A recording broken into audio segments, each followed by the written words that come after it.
Hallelujah, praise the lord. प्रभु यीशु के नाम में आप सभी को आशीष मिले। लूका 3 अध्याय 17 में लिखा है, उसका सूप उसके हाथ में है और वो अपना खलिहान अच्छी रीति से साफ करेगा। वो गेहूं को तो खत्ते में इकट्ठा करेगा, परंतु भूसी को उस आग में जो बुझने की नहीं जला देगा। आमीन, हालेलुया।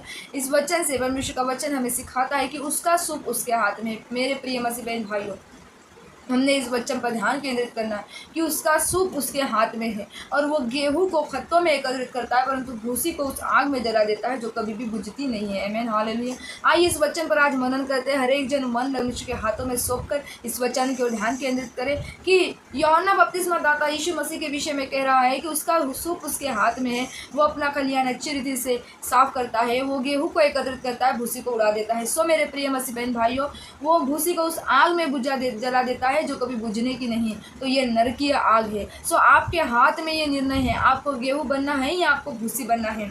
अगर मसीह जीवन भूसी समान है, उसके समान है जिसका कोई अर्थ नहीं, जिसका कोई वैल्यू नहीं परमेश्वर में और वचनों में और मसीहत में। हालेलुया। अगर आप ऐसा जीवन जीते, आप भूसी है, लेकिन आप आत्मा सच्चाई से आराधना स्तुति वचन और प्रभु का डर भय मानते हुए आज्ञाकारिता का जीवन जीते हैं, तो आप गेहूं है। आपको अपने आप को परखना है कि आप गेहूं है या आप भूसी है। और परमेश्वर ने आपको गेहूं बनकर खत्तों में एकत्रित करने के लिए चुना है, ना कि भूसी बनकर नरक की आग में जलने के लिए। परमेश्वर आपको इस वचन से सिखाने चाहते हैं कि हमें गेहूं की तरह उपयोगी बनना है। हमें दूसरा वचन मत्ती 3:10 में लिखा है, और अब कुलाड़ा पेड़ों की जड़ पर रखा हुआ है, इसलिए जो जो पेड़ अच्छा फल नहीं लाता वो काटा और आग में झोंका जाता है। आमीन। अभी परमेश्वर ने इस वचन के अकॉर्डिंग, परमेश्वर का वचन हमें कह रहा है कि अभी कुलाड़ा पेड़ की जड़ पर रखा हुआ है। जो जो पेड़ अच्छा फल नहीं लाएगा वो काटा और आग में झोंका जाएगा। पेड़ की उपमा परमेश्वर ने मनुष्य से की है और वो कहता है कि अगर आप फल नहीं लाओगे वो भी अच्छा, तो आप काटे और आग में झोंके जाएंगे। आमीन, हालेलुया। जैसे हमने पढ़ा कि अगर भूसी है तो उसे आग में जलाया जाएगा, वैसे ही अगर पेड़ अच्छा फल नहीं दे रहा है तो उसे भी काटा और आग में झोंका जाएगा। परमेश्वर का वचन यहाँ पे लिखा है। सो अब इस वचन से भी हमें खुद को परखना है कि क्या हम वो पेड़ हैं जो प्रभु के लिए अच्छा फल लेकर आ रहे हैं। क्योंकि यूहन्ना 15 में लिखा है, मेरे पिता की महिमा इसी से होती है कि तुम बहुत सा फल लाओ, तुम्हारा फल बना रहे, है ना। हमारा फल बना रहना चाहिए। परमेश्वर ने फल बंद होने के लिए चुना है। सो यहाँ पर कहता है कि अगर आप और मैं अच्छा फल नहीं लाते तो हम काटे और आग में झोंके जाते हैं। हालेलुया। इस वचन को हमें मन लगाना है कि परमेश्वर में एक अच्छा पेड़ बनूं, कि मैं आपके लिए फलों को लेकर आऊं। परमेश्वर में एक अच्छा पेड़ बनूं कि मैं उपयुक्त ठहरू प्रभु आपके राज्य में, आपके राज्य के लिए बहुत सारे फलों को मैं एकत्रित कर सकूं। आमीन।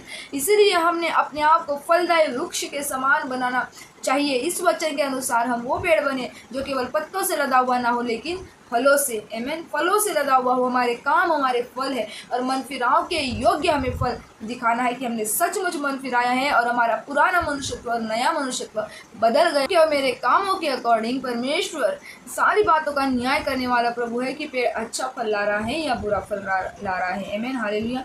मत्ती का पुस्तक और 13 अध्याय उसमें 4:46 और 48 में फिर लिखा हुआ है, फिर स्वर्ग का राज्य उस बड़े जाल के समान है जो समुद्र में डाला गया और हर प्रकार की मछलियों को समेट कर लेकर आए। आमीन। स्वर्ग का राज्य उस जाल के समान है जो समुद्र में डाला गया और हर प्रकार की मछलियों को लेकर आया। हर प्रकार के लेकर आया, अच्छी बुरी ताजी जैसी भी है, दुबली पतली मोटी, सारे मछलियों को लेकर आया। स्वर्ग का राज्य उस जाल के समान है जो समुद्र में डाला गया और अच्छी बहुत सारी मछलियों को, हर प्रकार की मछलियों को लेकर आया। और जब भर गया, आमीन, जब भर गया तो उसको किनारे पर खींच लाए और बैठकर अच्छी को बर्तनों में इकट्ठा की, निकम्मी को फेंक दिए। आमीन।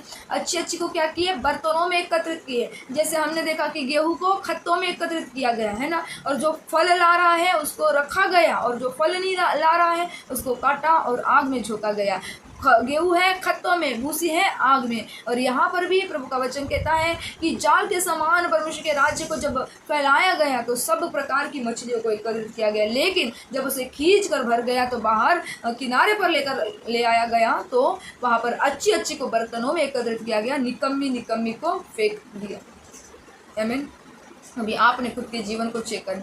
ये तीनों रेफरेंस कि हमारा जीवन कैसा है, हमारा जीवन क्या परमेश्वर को भा रहा है, हम क्या निकम्मी मछली है कि हम अच्छी मछली के जैसे, हम गेहूं है या हम भूसी है, हम अच्छा फल लाने वाला पेड़ है या हम बुरे फल लाने वाले मनुष्य, हमारे काम अच्छे हैं या बुरे हैं। हमें खुद ने परखना होगा। निकम्मी को फेंक दिया गया और अच्छी मच्छियों को बर्तनों में एकत्रित किया गया। और ये परमेश्वर का राज्य है। हालेलुया। इसलिए प्रिय मसीह बहन भाइयों, हमें गेहूँ बनना है, हमें भूसी नहीं जो आग में जलाने वाली। हमें वो पेड़ बनना है जो अच्छे फलों को लाता है। हमें वो पेड़ नहीं बनना जिसके फल निकम्मे हैं, बुरे हैं, जिनके काम बुरे हैं। और हमें वो मछली बनना है जो अच्छी है, ना कि वो जो निकम्मी है, जो फेंक दी जाएंगी। ये सारे तीनों रेफरेंस से बाइबल का वचन हमें ये सिखाता है कि एक विश्वासी का जीवन कैसा होना चाहिए। एक विश्वासी का जीवन परमेश्वर के डर भय में चलने वाला, उसकी आज्ञाओं पर चलने वाला, उसके वचनों को पूरा करने वाला और एक अच्छा जीवन होना चाहिए जो मसीह और सुसमाचार के योग्य हो। जो पौलुस प्रेरित कहता है कि तुम्हारा चाल चलन, तुम्हारा जीवन मसीह और उसके सुसमाचार के योग्य हो। अपने बुलाहट के योग्य चाल चलिए, अपने बुलाहट के योग्य चाल चलिए। प्रभु यीशु ने आपसे प्रेम किया, आपको छुड़ाया, बचाया, ताकि आप उसके लिए बहुत सा फल ला सके और आपका फल बना रह सके। आमीन। हालेलुया। आशा करती हूँ सारे वचनों से आपको ये सब कुछ सीखने के लिए मिला। परमेश्वर आपको आशीषित करे। मिलते हैं नेक्स्ट वीडियो में। तब तक जय मसीह की। Praise the Lord. शालोम।